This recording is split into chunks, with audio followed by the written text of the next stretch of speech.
Good evening, class. This is your peer mentor, Cruz Luna, and today my presentation is on professionalism in college. First off, I know I look a little bit different. Where did the hair go? I am a student too, so I'll share the funny story. So it's not always seriousness, but my dad was giving me a haircut. Next thing you know, it was so botched.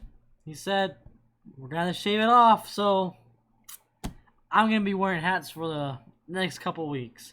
But let's get right into the presentation. I think you guys can take a lot away from this, and you'll learn a lot. So first off, what is professionalism? The straight out definition is it's the conduct, behavior, and attitude of someone in work or business environment. And the simple way of thinking of it is how you carry yourself at work. How you, like it says, conduct. How are you? Like, how do you behave? And like, what kind of person are you? What kind of person are you at work? And that includes in college. So we're all students. So this, being a student is like a job. And some examples of professionalism are exhibiting personal accountability and effective work habits, time management, understanding the impact of nonverbal communication, and acting responsibly with the interests of the larger community in mind.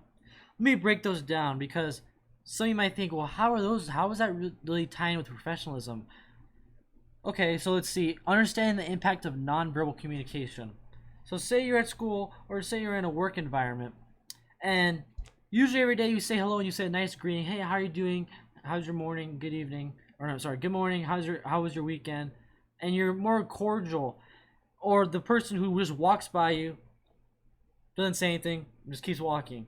What's more professional? What are you gonna remember? I'm gonna remember the one person saying how they're very nice to me, they greeted me, and the other person who had a cold shoulder kind of and was kind of rude, and honestly not professional because it creates an uncomfortable work environment, and that's how it ties into professionalism. And another one is acting responsible with the interests of the larger community in mind.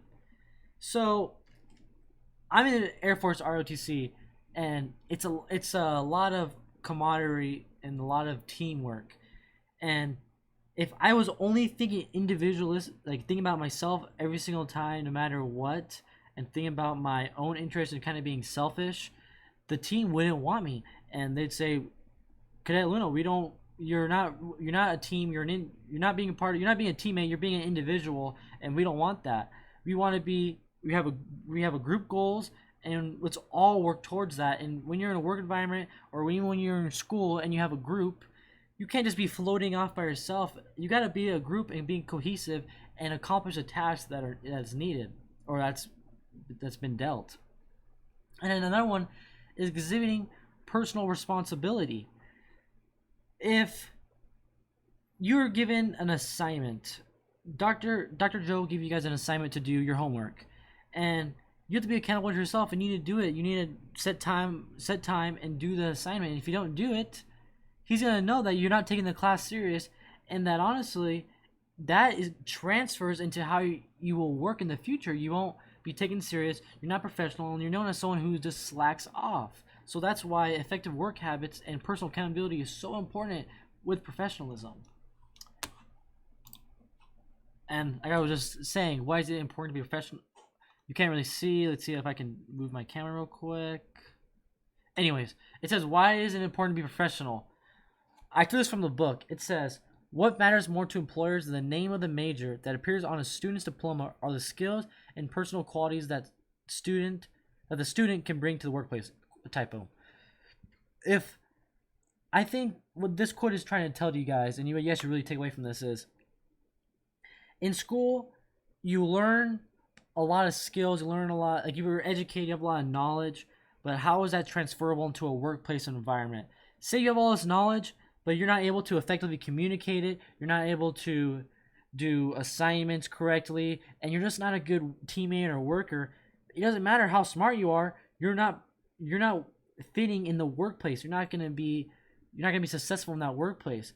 So when you go to an employer, or if you even go to a class where it's more independently based, they're gonna expect certain things of you, like accountability, and you to be professional, because that's how you achieve success in whatever you're doing. And so the next quote in the book says, academic skills you learn in college are also professional skills you will use after college. I liked what your book said a lot, and honestly, I'm just going to pull it out right here. It made me think. I never really thought of it before, but I'm like, wow, that is actually has a good point. It's on page 383, I believe. It made a really good point that I think you guys will appreciate. And it'll make you look at professionalism a little bit different. There it is, right here. I highlighted it. It is on 381. It says, it's in the self-monitoring paragraph. In other words, learning skills become earning skills. So what do you learn will help you earn in the future, which, let's be honest, we're here to get a job in the future, most of us. When you engage in academic tasks, such as note-taking, reading, writing papers, and taking tests, you're developing career-relevant skills, such as active listening, analysis, synthesis, critical thinking, and problem solving, as well as managing time and meeting deadlines. That really goes back to what I was saying before. If you have all this knowledge, but you can't be able to apply it in a workplace, honestly, the knowledge it's a waste. You're not able to accomplish things you need to get done. My last slide. So, kind of mentioned work a lot. It says professionalism in college, but my camera cuts it off. I'm sorry. I'll fix that next time. Oh, wow. Some spelling errors. Sorry, this Microsoft PowerPoint is a little bit new to me. I usually use slides, and it was kind of messing up with formatting errors and misspelling my words. But anyways, professionalism in college.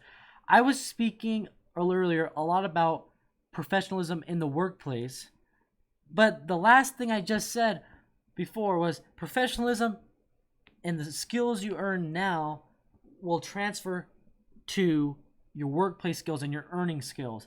So we need to learn it now. We need to know what it is to be professional now in order to be professional in the future. Because you're not just going to wake up one day and be like, I'm going to be professional today. Nope, you got to work towards it, and slowly and surely you could be professional, but you can't just say, I'm going to be professional. It doesn't work like that, because you have to train yourself to act a certain way, to behave, and it's new. Because in 6th grade, I guarantee you most of you were kind of immature, and if you were thrown into a workplace, you wouldn't know how to behave and interact with other people because you'd be so immature and you wouldn't accomplish anything. So the first bullet says, doing what it takes to earn good grades and overall academic success. So first of all, that is self-accountability and managing yourself to do certain tasks. So if you're able to achieve academic success now, you're more likely to achieve success in your workplace, in your job. And that is crucial, because people that are successful are usually always successful in whatever they do, just because of their work, their tenacity, and how they drive themselves. So if we all have a goal of academic success and doing what it takes to succeed, that will transfer to the future. Secondly, communication with peers and professors. Communication with peers and professors. I think this is really important, especially now with being online. With being online, it seems like we're really lonely and we can't really speak to each other. And it's hard to talk to a professor because you can't go at the end of class like, hey, professor, you can do it online, but it's just not the same. But we need to use email. You need to try your best to talk to them, because once you create a dialogue with the professor, they're going to remember your name. They're going to help you out.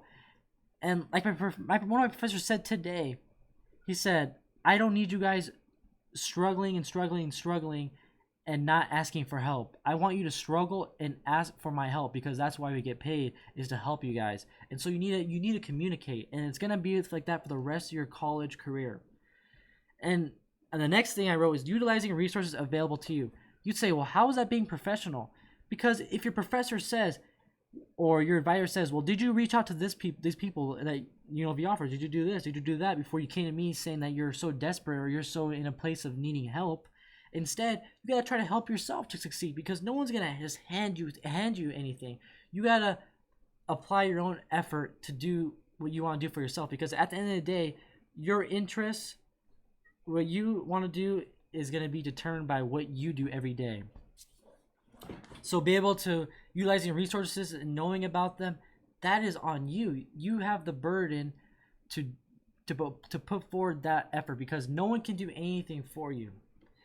Everyone, an advisor or an academic success coach can say, well, you should probably do this. This is available to you.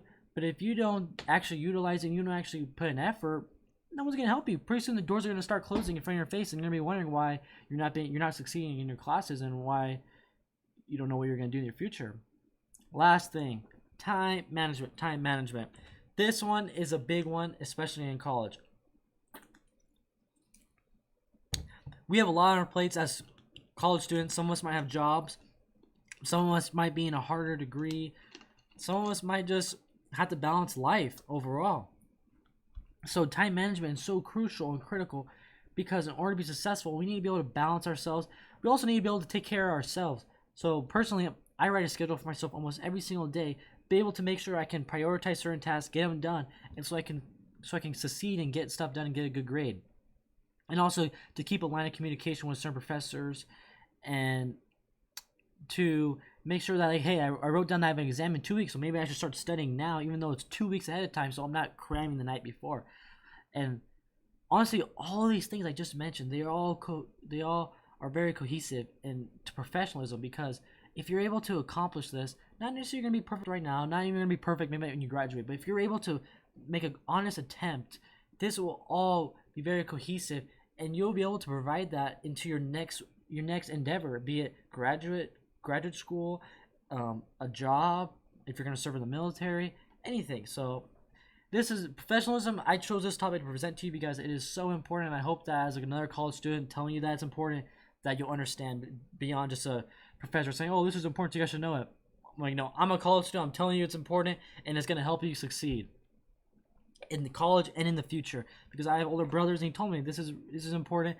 And as being in the Air Force ROTC, it's like extreme professional, it's almost radical professionalism. It's like kind of gets burdensome.